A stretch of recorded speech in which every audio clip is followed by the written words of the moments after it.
एवं देश के स्वास्थ्य मंत्री आदरणीय जगत प्रकाश नड्डा जी हम लोगों के मध्य हैं। संसदीय कार्य मंत्री आदरणीय किरण रिजिजू जी हम लोगों के मध्य हैं।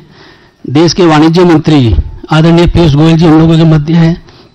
सूचना एवं प्रसारण मंत्री आदरणीय अश्विनी वैष्णव जी हम लोगों के मध्य हैं। मैं आदरणीय अमित शाह जी से आग्रह करूंगा कि वो प्रेस को संबोधित करें। मित्रों, आज की प्रेस वार्ता में आप सभी का स्वागत है। विगत सप्ताह में संसद में लोकसभा और विधानसभा, राज्यसभा दोनों जगह संविधान को स्वीकार किए हुए 75 साल के मौके पर संविधान की रचना, संविधान निर्माताओं का योगदान और संविधान में प्रस्तावित किए गए आदर्शों पर एक गौरवमयी चर्चा का आयोजन संसद के द्वारा किया गया। वो चर्चा में 75 साल की देश की गौरव यात्रा, विकास यात्रा और उपलब्धियों की भी चर्चा होनी थी। ये तो स्वाभाविक है कि जब लोकसभा में, राज्यसभा में पक्ष और विपक्ष होते हैं तो हर मुद्दे पर लोगों का नजरिया अलग अलग होता है, दलों का नजरिया अलग अलग होता है, वक्ताओं का नजरिया अलग अलग होता है।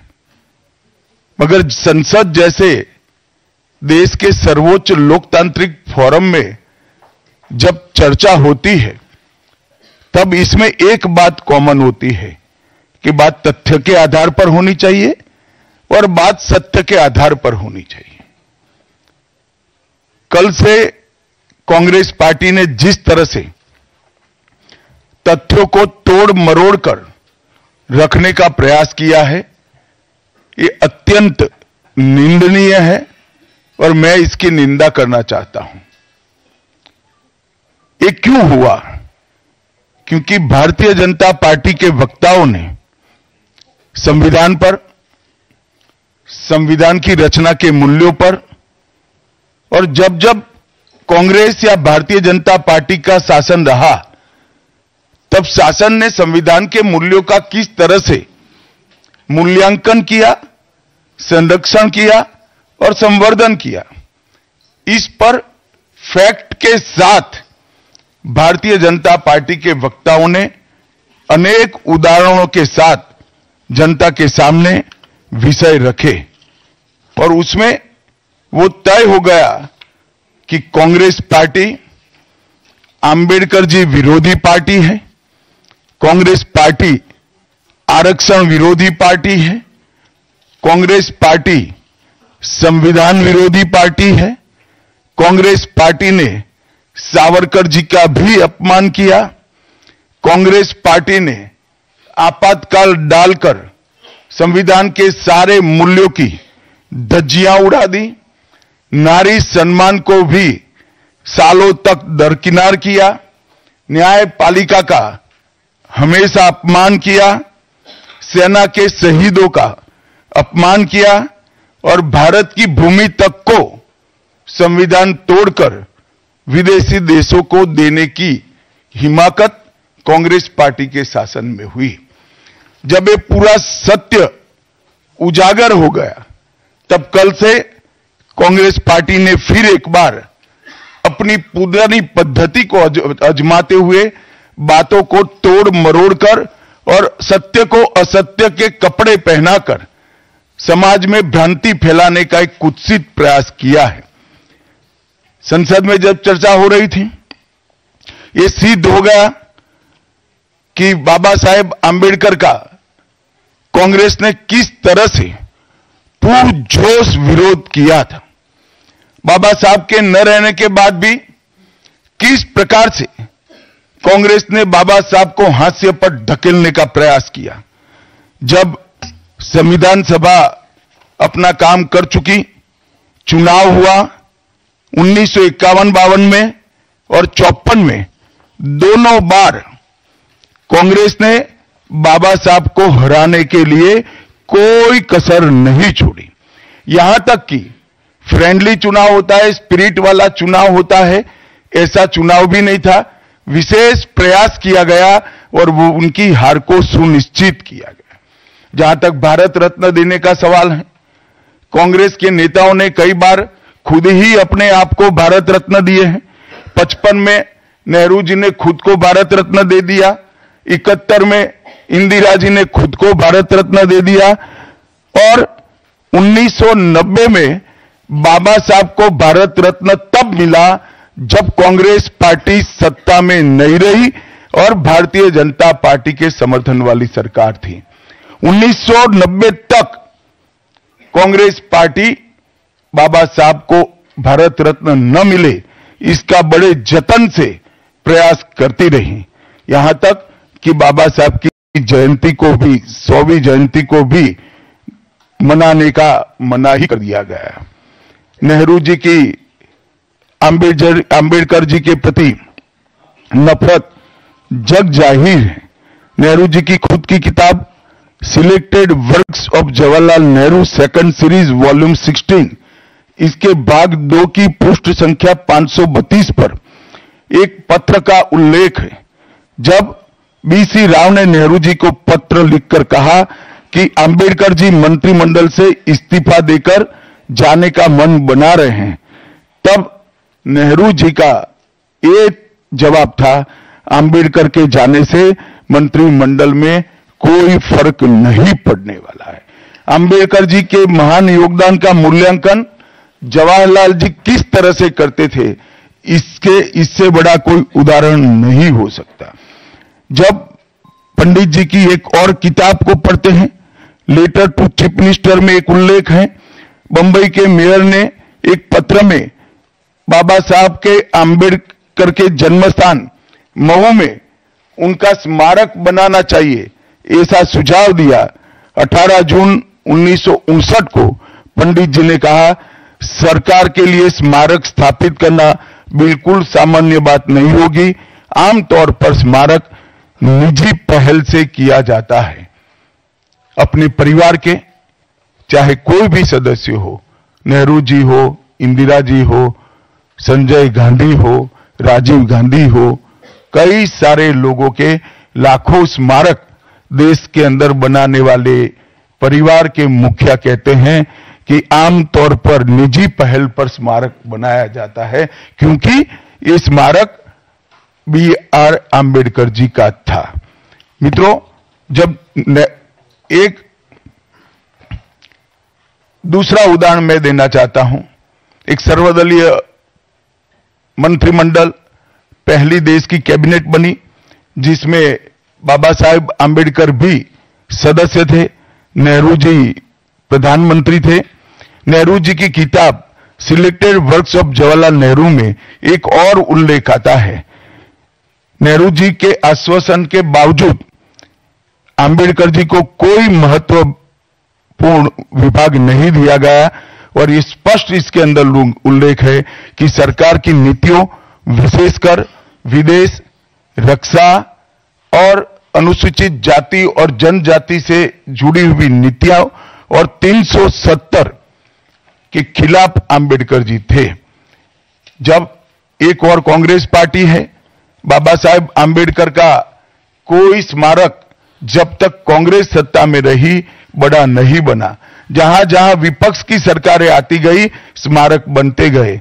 भारतीय जनता पार्टी की सरकारों ने और नरेंद्र मोदी जी की सरकार ने बाबा साहब के जीवन के संबंधित पंच तीर्थ का विकास किया। मध्य प्रदेश में महू, लंदन में वो स्थान जहां बाबा साहब पढ़ते थे, नागपुर में दीक्षा भूमि, दिल्ली में महापरिनिर्वाण स्थान। 6:15 पर्यंत घ्या आणि त्यानंतर 101 चालू करा। कधी नाही, ते नाना पटोलेंना बोलायचं होतं ना, आपण त्यांना परवानगी दिलेली। काल आम्ही देतो पहिल्या दिवशीपासून अध्यक्ष महाराज बीड आणि परभणीच्या विषयावर आम्ही तुम्हाला डॉक्टर आम्बेडकर इंटरनेशनल सेंटर की स्थापना भी की। 2018 में प्रधानमंत्री नरेंद्र मोदी जी ने महापरिनिर्वाण स्थल पर डॉक्टर आम्बेडकर स्मारक का उद्घाटन किया जो लगभग 2 एकड़ में फैला है। मित्रों, मैं आज जब आप सबके सामने उपस्थित हुआ हूं तब राज्यसभा में मेरे बयान को तोड़ मरोड़ कर पेश किया गया। मेरा मीडिया के सभी मित्रों से आग्रह है, कांग्रेस ने सार्वजनिक जीवन में जो पद्धति की है कि बयानों को तोड़ मरोड़ कर पेश करना, हो हल्ला मचाना और भ्रांति खड़ी करना। पहले उन्होंने नरेंद्र मोदी जी के भी एडिटेड बयानों को सार्वजनिक किया। चुनाव जब चल रहा था, मेरे बयान को एआई का उपयोग कर एडिट किया गया और पूरे देश में इसको प्रसारित करने का घृणित काम किया गया। और आज अंबेडकर जी के लिए मेरी बात को तोड़ मरोड़ कर वो पेश कर रहे हैं। मैं स्पष्टता के साथ कहना चाहता हूं, मीडिया को विनती भी करना चाहता हूं कि मेरा पूरा बयान जनता के सामने रखिए। मैं वो पार्टी से आता हूं जो पार्टी कभी अंबेडकर जी का अपमान नहीं कर सकती। पहले जनसंघ और फिर भारतीय जनता पार्टी ने हमेशा अंबेडकर जी के सिद्धांतों के आधार पर चलने का प्रयास किया है। जब जब भारतीय जनता पार्टी शासन में रही, अंबेडकर जी के सिद्धांतों का हमने प्रचार किया है। आरक्षण को और मजबूत करने का काम भारतीय जनता पार्टी ने किया है। इन्होंने जिस प्रकार से आरक्षण को भी विरोध किया वो भी हम सब जानते हैं। पिछड़ा वर्ग आयोग, काका साहेब कालेलकर आयोग 53 में बना, 55 में रिपोर्ट आई, आज तक वो रिपोर्ट को लागू नहीं किया गया। 31 दिसंबर 1980 को मंडल आयोग बना, मंडल आयोग की रिपोर्ट आई। 80 में इंदिरा जी ने मंडल आयोग को ठंडे बस्ते में डाल दिया। 90 में जब गैर कांग्रेसी सरकार आई तब मंडल आयोग की रिपोर्ट, राजीव गांधी विपक्ष के नेता थे और जब मंडल आयोग की रिपोर्ट लागू हुई, प्रस्ताव संसद में आया, राजीव जी ने अपने जीवन का सबसे लंबा भाषण ओबीसी के आरक्षण का विरोध करने के लिए किया। आज मैं फिर से एक बार आग्रह के साथ मीडिया को बताना चाहता हूं, सच्चाई को जनता तक पहुंचाना चाहिए।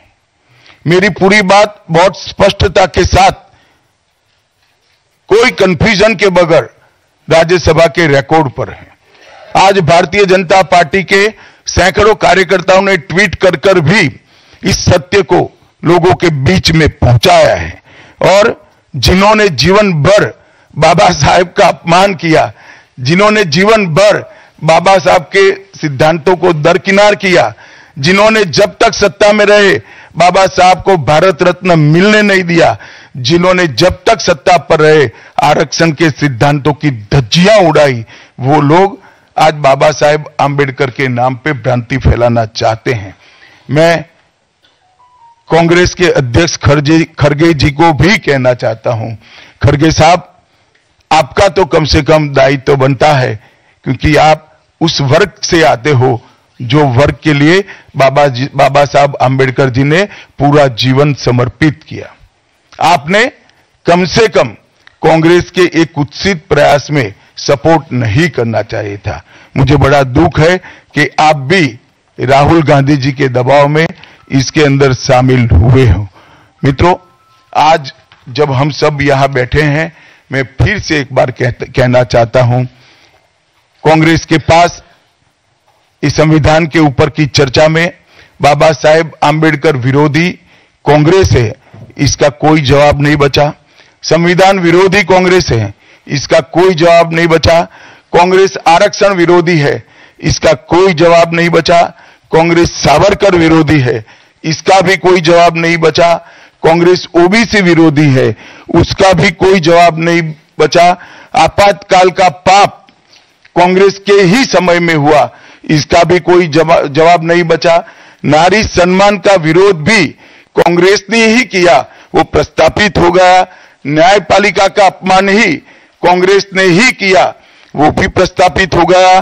भारत की भूमि को भी संविधान को दरकिनार कर विदेश को सौंपने का पाप भी कांग्रेस ने ही किया, ये भी प्रस्तापित हो गया। तब फिर से एक बार चिर परिचित अपनी पुरानी नीति पर कांग्रेस आई है और उन्होंने मेरे बयान को तोड़ मरोड़ कर आधा ही दिखाकर जनता के सामने रखना और भ्रांति फैलाने का प्रयास किया है। कृपया मेरा पूरा बयान आप सभी लोग जनता तक पहुंचाइए तो दूध का दूध और पानी का पानी हो जाएगा। मैं उस पार्टी से आता हूं, उस संस्कृति से आता हूं जो स्वप्न में भी बाबा साहब के विचारों का या बाबा साहब के स्वयं का अपमान नहीं कर सकते।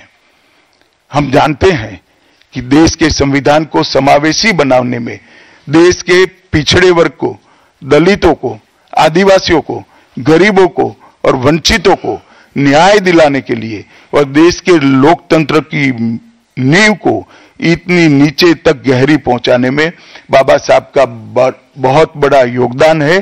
पूरा देश बाबा साहब के प्रति कृतज्ञता व्यक्त करता है। कम से कम हम तो ऐसा नहीं कर सकते जिससे बाबा साहब का अपमान हो पाए। और मैं फिर से एक बार कांग्रेस के ये कुत्सित प्रयासों की घोर निंदा करता हूं और जो